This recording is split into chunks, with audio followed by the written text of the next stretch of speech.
Many of the justices explicitly recognize that the stakes are enormous. Will the United States Constitution remain the supreme law of the land? While the cases arose in the context of a Texas law that prohibits abortions, the discussion at the oral arguments was about legal doctrines concerning the ability of federal courts to exercise jurisdiction and hear lawsuits.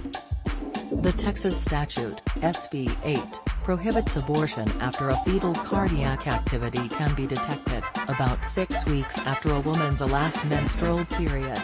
No one, including Texas, asserts that this is constitutional. Since Roe v. Wade, in 1973, women have had the constitutional right to terminate their pregnancies until the fetus is viable, around the 24th week of pregnancy. One of the lawsuits, Whole Women's Health v. Jackson, is brought by reproductive health care facilities on behalf of their female patients. The other, United States v. Texas, is a suit by the federal government to block the Texas law on the grounds that it violates the Constitution.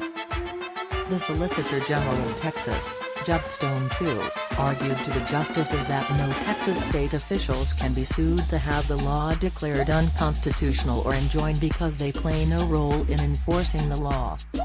The law is enforced by civil suits brought by private citizens against doctors who perform abortions or those who aid or abet them. Stone argued that the only way to challenge the law is for someone to be sued for violating it and then argue that the law is unconstitutional as a defense in the civil suit. Attorney General Jonathan Mitchell, also representing Texas, maintained at the oral arguments that the United States government has no legal authority to sue and suffers no injury that gives it standing to sue in federal court.